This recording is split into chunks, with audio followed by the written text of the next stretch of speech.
Sejam bem-vindos ao podcast Cruzamento, onde os temas da tecnologia, saúde e sustentabilidade se cruzam. O meu nome é Daniel Guedelha e estou acompanhado pelo meu amigo e anfitrião, André Correia. Convidamos a subscrever a nossa newsletter em cruzamentopodcast.com.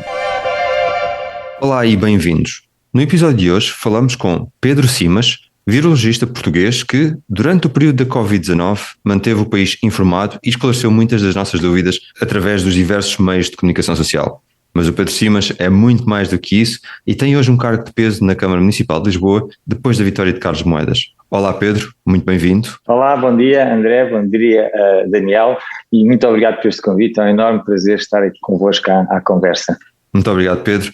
Começamos com a nossa pergunta habitual. Para quem nos ouve em 30 segundos, quem é o Pedro Simas? O Pedro Simas é filho de um pai que vem dos Açores e de uma mãe que vem do Fundão. Aquilo que mais me caracteriza no início da minha vida e durante a minha vida é ser um desportista nato, um desportista da natureza, um professor universitário e um cientista. É isso que caracteriza o Pedro Simas, é isso que eu sou. Falando em cientista, e tu és cientista, mas estás neste momento bastante ligado à política, Pedro. Há aqui uma questão que certamente muitos dos nossos ouvintes têm uma grande curiosidade. Queres explicar como é que tu, como cientista, entraste na política e quais foram as tuas observações e impressões até agora? Muito bem, essa é uma pergunta interessante. Eu tenho 57 anos. Acabados de fazer e de facto ao longo da minha vida, quanto mais uma pessoa tem uma experiência da vida, vai querendo cada vez mais ter um impacto e fazer coisas que sejam de significado na sociedade. E eu acredito que temos que estar próximos da população e como perito nós conseguimos usar a nossa experiência toda adquirida, eu como cientista ao longo da minha vida toda, e agora aplicá-la em causas mais simples, mas muito diretas na população. Então foi esse desejo de fazer algo diferente da ciência, que eu faço há mais de 30 anos, algo diferente que me levou para a política. E eu vi uma oportunidade quando o engenheiro Carlos Moedas anunciou que se ia candidatar à Câmara de Lisboa. Porquê? E porquê é que isso me fascinou? Primeiro porque tenho uma enorme admiração pelo Carlos Moedas. Carlos Moedas é uma pessoa que entende a linguagem dos cientistas, é uma pessoa que foi comissário da União Europeia em ciência, em inovação, em tecnologia, fez um trabalho espetacular em que todos os cientistas têm admiração por ele, penso eu. Eu não conhecia o Carlos Moedas e durante o meu período até em Cambridge e depois de ir a conferências e de se falar no nome de Carlos Moedas, portanto foi um trabalho absolutamente fantástico. E portanto, quando ele anunciou isso, eu imediatamente me identifiquei com o seu programa, a sua atitude e portanto e disse que eu, como perito e independente, gostaria muito de estar neste projeto e depois tinha a componente de ser um projeto de governação local onde a possibilidade de ter o impacto que eu falei na população direto é muito maior, porque estamos a trabalhar com as pessoas diretamente na nossa cidade. E as primeiras impressões foram de que, precisamente, de confirmar que é possível fazer isso, ter impacto nas pessoas e na sociedade, até a curto prazo, mas também que como perito e não político é uma atividade que é preciso ter algumas cautelas, é preciso ser bem articulado para se conseguir levar a bom cargo e implementar de facto os projetos que têm impacto. Pedro, e vamos começar aqui se calhar por falar em saúde, tentar perceber um bocadinho mais esse impacto de que falavas. Quando falamos de saúde em Portugal, pensamos muitas vezes no Serviço Nacional de Saúde e dos grandes desafios que enfrenta, mas as autarquias podem também ter um impacto muito grande nesta área. Queres dar aqui alguns exemplos desse impacto especificamente para esta área da saúde? Muito bem, sim, eu vejo a autarquia como uma entidade e a governação local muito importante na promoção de uma vida saudável para prevenir a doença. E desta forma, nós, ao termos uma vida saudável e prevenirmos uma doença, estamos a promover a saúde. Portanto, a principal função de uma autoridade local, nomeadamente de uma autarquia, é dar condições de vida salubres aos seus residentes, de modo a que se previna a doença e que se tenha, com isso, o benefício de ter uma vida saudável, que é melhor para todos. E há coisas que são muito, muito simples de fazer e que estão ao alcance de uma autarquia, que passam, por exemplo, com prevenir o excesso de peso. através de uma alimentação saudável, uma vida ativa com exercício e com tempo para a atividade lúdica. Isso faz com que se diminua a incidência de diabetes, a incidência de doença cardiovascular, de cancro, de hipertensão. Portanto, há uma série de doenças que se podem prevenir com o simples facto de nós termos um estilo de vida saudável. E como é que a autarquia pode fazer isto? Com imensos projetos que já está a fazer, principalmente de educação das camadas jovens, de terem uma vida ativa, e não só na educação, mas de educação teórica, de dizer como é que se faz e explicar como é que se faz, e como é que se tem essa vida saudável, mas também de dar os meios para, criando um espaço urbano que seja propício a essa vida saudável, essa vida de exercício, com tempo para a atividade, e portanto há toda uma noção de saúde única que numa cidade se aplica muito bem, que é temos as pessoas, temos os animais, temos o espaço físico e ambiente, portanto que é um espaço urbano, e portanto a Câmara tem muitos projetos que podem implementar que promovam esta vida saudável e para prevenir a doença. E eu acho que é aí que a Câmara tem um papel muito importante. E às vezes são as coisas mais simples e os projetos mais simples que têm mais impacto e que são de mais longa duração depois nas pessoas e na cidade. E portanto podia dar muitos exemplos, desde exemplos de ir às escolas e fazer educação de higiene oral, de ir às escolas e fazer educação da alimentação para combater o excesso de peso, de estimular o exercício físico e a prática do desporto, de estimular o uso das bicicletas e das ciclovias. Portanto, há toda uma panóplia de coisas que se podem fazer e que a Câmara pode ter e tem uma importância vital. Pegando aqui na Câmara, Pedro, e no poder local, nós sabemos que o tema da regionalização é com frequência colocado na agenda política. E olhando para o cruzamento da cidade de Lisboa com os temas que nós abordamos neste podcast, portanto, a saúde, tecnologia e sustentabilidade, achas que a regionalização traria algum benefício para os portugueses? E já agora, faz alguma diferenciação entre regionalização e descentralização? Muito bem, essa é uma pergunta que está na ordem do dia, a regionalização versus a descentralização. Na minha opinião, tenho muitas dúvidas em relação à regionalização. E o que é a regionalização? A regionalização implica que há a transferência de poderes políticos e uma autonomia política das regiões. E eu penso que isso pode levar a uma divisão no país, dividir o país em pequenos países e o país tornar-se uma manta de retalhos. Eu penso que, neste momento, a descentralização seja uma melhor estratégia. Isto porquê? Porque a descentralização, ao contrário da regionalização, o que ela transfere é gradualmente e progressivamente o poder de decisão na gestão dos recursos locais para as cidades, para as regiões. E o que é que isso permite? Isto permite que sejam as autoridades locais que tenham um melhor conhecimento das suas cidades, por exemplo, dou o exemplo de Lisboa, que seja a autarquia de Lisboa com as suas freguesias e moradores num processo de cocriação que tenha capacidade e autonomia executiva para melhorar a qualidade de vida e todos os processos e toda a dinâmica da cidade de Lisboa. E isso consegue-se através da descentralização. E essa descentralização é muito eficiente por aquilo que eu disse, porque cria uma cumplicidade entre residentes e decisores políticos numa política de cocriação. E, portanto, eu acho que isso é muito efetivo, é muito eficiente e responsabiliza ambas as partes em criar projetos que sejam verdadeiramente para o bem comum e projetos que sejam e que tenham uma longevidade grande, não sejam projetos a curto prazo.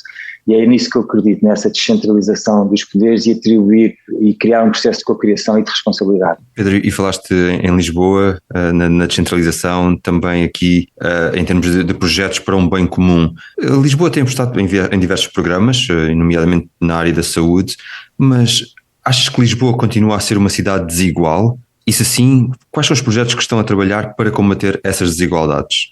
Muito bem, sim, Lisboa é uma cidade desigual e não só Lisboa, muitas grandes cidades sofrem desse problema. Por exemplo, temos uma Lisboa que é muito bonita para os turistas e para as pessoas que vêm ao domingo visitar Lisboa, para os portugueses e passear.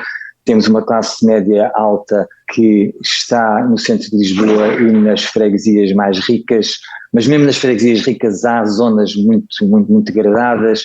Temos uma classe média baixa que cada vez está a ser mais empurrada para a periferia num processo de gentrificação. Eu dou um exemplo, por exemplo, é comum nas freguesias mais periféricas quererem-se fazer projetos com ciclovias e para melhorar os parques e as zonas verdes dessas freguesias, e os próprios moradores não quererem porquê? Isto acontece no mundo inteiro, não quererem porque sabem que agora pagam uma renda e se melhorarem as condições de vida ali, a renda vai aumentar e eles não têm salários, não têm capacidade para aguentar as rendas e este é que é o processo de gentrificação. E, portanto, Lisboa é uma cidade desigual e não é só Lisboa, não é uma coisa que diz que Lisboa é das grandes cidades. Quais são os programas que se podem trabalhar? Eu posso falar naqueles programas nos quais eu, por exemplo, estou mais envolvido aqui e tenho o privilégio de estar a participar. Fizemos programas de saúde para os mais velhos e mais vulneráveis que visam dar acesso à saúde àqueles que mais dificuldade têm em aceder ao Sistema Nacional de Saúde. Não é a autarquia e o governo local a substituir-se ao Sistema Nacional de Saúde, mas a criar um plano em que permita que essas pessoas que têm mais dificuldade em assistir ao Sistema Nacional de Saúde tenham acesso a ele. Outro projeto em que eu estou envolvido é identificar determinantes sociais e urbanos na cidade que possam ser responsáveis por doença cardiovascular e que de facto esses determinantes sociais têm a ver com a desigualdade social que existe em Lisboa. As doenças cardiovasculares são as principais causas de doença e morte em Lisboa e no mundo, e Lisboa, neste projeto que nós estamos a iniciar, tendo acesso a bases de dados muito grandes que tem reunido ao longo dos anos e acesso a metodologias muito desenvolvidas, auxiliadas para analisar estes sistemas complexos, que é uma cidade enorme, conseguimos identificar padrões e situações que facilmente possamos corrigir do ponto de vista urbano, ou do desenho das cidades, ou do comportamento das pessoas, que possam reduzir essa incidência de doença cardiovascular. Outros projetos em que estou envolvido, por exemplo, é o projeto em tentar diminuir a incidência, que é o número de pessoas com diabetes em Lisboa. E isto faz, como eu mencionei há bocado, com a análise complexa do comportamento das pessoas, se as pessoas têm acesso a comida saudável, se têm acesso a transportes, se têm acesso a lugares para poderem fazer desporto e passearem de uma forma de lazer, ter uma vida mais ativa. E estamos neste momento a desenvolver um projeto também com grandes bases de dados e comportamentos de pessoas com técnicas muito sofisticadas para ver se encontramos características que possam ser corrigidas e diminuir esta desigualdade e promover a saúde das pessoas. E isso é um grande desafio. Também estou envolvido num projeto que é diminuir a incidência do vírus da imunodeficiência humana, do VIH ou HIV, como as pessoas mais conhecem. Neste momento estamos já com incidências muito pequenas, mas há pequenas coisas que podem ser a cereja no bolo, no sentido em que conseguimos eliminar quase completamente a incidência e erradicar a infecção de HIV nas grandes cidades. Eu dou um exemplo, por exemplo, há salas de consumo assistido em Lisboa, lugares onde as pessoas podem, que são dependentes em drogas, aos estupefacientes, endovenosos, que são apoiadas no seu consumo e que é um projeto único no mundo em que Lisboa tem esse mérito e Portugal de ter implementado e está a funcionar muito bem. Está a funcionar muito bem por muitas razões e numa das quais, que me diz respeito, é numa altura em que já há muito pouca transmissão de VIH em Lisboa, nós temos um grupo de risco que podemos rastrear e nós podemos rastrear e com isso identificar as infecções que existem, as pessoas que são portadoras e não sabem, identificá-los e aí prevenir que eles transmitam a outras pessoas. Portanto, há um conjunto de projetos em que Lisboa pode participar, podem ter um grande impacto em combater a desigualdade. Falaste na tua resposta em tecnologia, em padrões, em analisar, e isso naturalmente leva-nos também para a palavra futuro. E quando se fala do futuro das cidades, falamos muitas vezes em smart cities. Queres elaborar um pouco, Pedro, como vês a cidade do futuro e qual a importância da produção, como estávamos a falar, e da gestão de dados neste contexto? Sim, falamos nas smart cities, nas cidades verdes, nas cidades dos 15 minutos ou dos 5 minutos, até já na cidade à saída da porta de casa, em que o residente já está envolvido num processo de cocriação e dizer como é que quer organizar a sua rua, os seus passeios, se quer ter mais espaços verdes nos seus passeios. Muitas vezes eu saio da minha casa na Avenida Luís Bivar e o que eu vejo é uma avenida lindíssima, mas em que no meio da avenida, entre as árvores, estão carros estacionados em vez de serem esplanadas e espaços de lazer e pequenos espaços onde as crianças possam brincar. E, portanto, fala-se muita coisa, fala-se em cidades sem carros, sem combustão de energia fóssil, em cidades mais inclusivas e menos desiguais, em economias circulares, em grandes cidades onde viverão pelo menos 80% da população, onde a tecnologia vai permitir o bem comum e a sustentabilidade. E, portanto, fala-se de muita coisa. E como é que eu vejo a cidade do futuro? Vejo como tudo isto, como cidades, como eu disse, em que concentram a maioria da população do mundo, cidades que são o motor da economia mundial e do desenvolvimento mundial, em que libertam o resto do planeta para que haja sustentabilidade do ambiente, não que nós não teremos proveito desse planeta, mas pelo menos que a ação do homem no resto do planeta, em sei lá, talvez mais de 50% da área do planeta, não seja tão invasiva e tão maléfica como tem sido, de exploração, de degradação. Portanto, eu vejo as cidades no futuro como cidades muito inteligentes, no sentido em que existe muita tecnologia que nos permite ter segurança, que nos permite ter cidades que não sejam poluídas, em que não haja carros conduzidos pelas pessoas, que é um bocado quase absurdo. Como é que nós vamos pôr na mão de toda a gente instrumentos que são tão poluentes, que são tão violentos e que podem causar acidentes? Portanto, cidades em que tudo é mais automatizado, em que muito mais viradas para aquilo que é o ser humano como humanista, e portanto, e é a tecnologia e é a ciência que vai permitir tudo isto. Portanto, é assim que eu vejo as cidades no futuro, cidades onde têm a maior parte da população e cidades que são estas coisas todas que eu disse, verdes, cidades dos 15 minutos, caminhos circulares, tudo mais. É assim que eu vejo as cidades do futuro. Pedro, e referiste que as cidades contribuem para uma maior sustentabilidade do planeta, e Lisboa é de facto um desses exemplos, podem ter esse impacto. Nesse sentido, qual é a tua visão sobre capitalismo sustentável? O capitalismo, eu gostava agora de definir qual é que é a minha definição de capitalismo. O capitalismo muitas vezes tem sido conectado com uma imagem muito negativa. Capitalismo desenfreado, o lucro, a exploração da natureza, a poluição, a desigualdade e tudo mais. Bom, eu não revejo nesse capitalismo e revejo num capitalismo sustentável, que não é uma coisa nova, já é uma coisa que existe há muitos anos, uma noção que existe há muitos anos. Num capitalismo que proteja a natureza, que seja lucrativo proteger a natureza. Então o que é o capitalismo? No fundo, o capitalismo é um mercado livre, é a indústria e comércio que não são propriedades do Estado, mas sim são operações privadas em que têm como objetivo ter um lucro, ter uma geração de um benefício, de uma geração de uma riqueza, mas um capitalismo que é feito com algumas regras e com um Estado social muito forte. E, portanto, não me revejo de facto todo num capitalismo sem regras, revejo-me numa social-democracia, num mercado livre, e esta social-democracia é aquela democracia em que temos um mercado livre, capitalista, mas depois temos um Estado social que apoie e que estabeleça algumas regras para que haja bem comum e que haja proteção de todos. E porquê? Porque é só com um mercado livre que o ser humano consegue competir e ser criativo e ser inovador e criar conhecimento e girar-se através da ciência. Porque se isso não acontecer, e nós temos a experiência dos últimos 100 anos, talvez se olharmos para a história, em que houve regimes no mundo que eram socialistas, marxistas, em que tudo era controlado pelo Estado e que não houve evolução tecnológica, não houve o benefício desta coisa maravilhosa que é o ser humano, a sua capacidade de raciocínio abstrato e de inovar e de ser estimulado para inovar e evolução.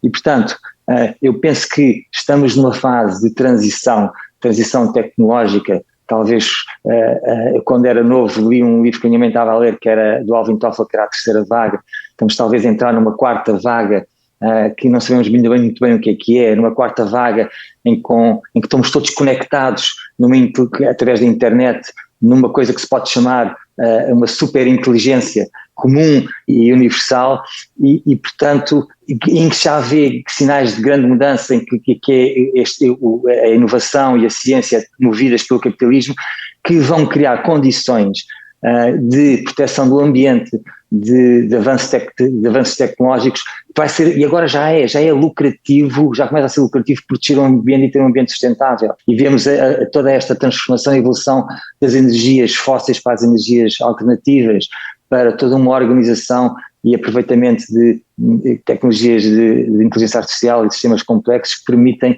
cada vez mais ter uma vida melhor. E eu acredito nesse capitalismo sustentável e acredito que permite precisamente a evolução da ciência e da humanidade. É nisso que eu me revejo. Capitalismo sustentável, Pedro, vem-nos obviamente há também a sustentabilidade à cabeça e olhando para a sustentabilidade de uma cidade como a cidade de Lisboa, métricas, como é que se mede, dá 2, 3 exemplos, como é que se mede a sustentabilidade, o impacto da sustentabilidade numa cidade como por exemplo a de Lisboa? Muito bem, olha, eu não sou um perito nessa área, mas olhando para a desigualdade, é uma métrica óbvia que as pessoas percebem, olhando para os transportes públicos, olhando para os espaços verdes, para o número de ciclovias, olhando para o grau de satisfação das pessoas que estão felizes ou infelizes, se sentem bem, olhando para o desemprego, há tantas métricas, olhando para a poluição, olhando para se a cidade se é smart, se já está a evoluir para uma smart city ou não, mas eu escolheria uma, para mim, muito, muito simples. Para mim uma métrica é essencial que as pessoas têm que olhar e que quem tem capacidade de implementar projetos no governo local e mesmo no governo central fazer é a métrica das pessoas pendulares. Eu dou um exemplo, Lisboa tem todos os dias entram em Lisboa quase o mesmo número de pessoas, cerca de 70% ou quase 80%, entre 70% e 80% do número de pessoas que já vivem em Lisboa. Portanto, a população de Lisboa quase duplica todos os dias. Pessoas que entram e que saem. E se as pessoas entram e saem, têm que chegar a Lisboa de qualquer forma. E muitas destas pessoas não chegam por transportes públicos bem organizados, chegam por carro próprio. E, portanto, esta métrica é impressionante, porque esta métrica não é desejável porque acarreta uma dinâmica de Lisboa, de carros, de poluição, de stress e de dizer que Lisboa não fixa aos residentes, que é gentrificada, que temos que olhar para ela e temos que corrigir, ou como é que a vamos corrigir? Há muitas formas de corrigir, já falámos em criar a sustentabilidade em Lisboa e que passa muito pelos transportes. Por exemplo, eu gostava de ver em Lisboa a capacidade, por exemplo, de dizer, nós vamos construir um edifício, e neste momento constrói-se um edifício e a grande preocupação é ter parques para os carros subterrâneos e criar condições para haver parques que não invadam a cidade e que permitam às pessoas estacionar os carros. Eu gostaria de ver daqui a uns anos, daqui a 10 anos, uma Lisboa em que diz assim, não, se vamos construir um novo edifício, só vamos aprovar este edifício se tiver um número mínimo de parques de estacionamento. Mas isso só pode ser feito se darmos condições às pessoas para elas não precisarem de ter carros dentro de Lisboa, não precisarem de ter carros para vir trabalhar para Lisboa. Portanto, temos de ter bons transportes públicos, boa mobilidade alternativa. E é nisso que eu me revejo, e é esta métrica. Quando eu olhar para Lisboa ou para uma cidade e dizer assim, olha, esta cidade praticamente não tem esta transumância de pessoas pendulares, esta cidade tem muito poucos carros, isso para mim é uma métrica que me diz esta cidade está a funcionar bem e é sustentável. Mas esses projetos nem sempre são de implementação no curto prazo, não é, Pedro? Sabemos que muitos deles levam algum tempo a implementar e muitas vezes os ciclos políticos são também curtos para concretizar tudo aquilo que os programas eleitorais se propõem a fazer. Como é que se consegue atingir este equilíbrio ou o equilíbrio certo entre projetos e tempo, ou seja, aqueles projetos que tenham impacto, mas que demorem mais tempo a concretizar? Essa é uma excelente pergunta e tem sido muito debatida a nível internacional e temos que mudar de facto o paradigma do poder. E fala-se muito nesse paradigma do poder de reintroduzir pessoas que sejam peritas em equipas multidisciplinares. Nós estamos a fazer isso na ciência. Hoje em dia as grandes descobertas que se prevêem que vão ocorrer em ciência estão na interface entre disciplinas. E, portanto, é isso que temos que aplicar na gestão das cidades e no poder. E aí a minha vontade de entrar na política e de fazer coisas impactantes. Portanto, mudar aqui o paradigma. Mas depois, eu acho que esta questão dos ciclos políticos é muito importante. E um instrumento que pode mudar isto é precisamente a descentralização. Porquê?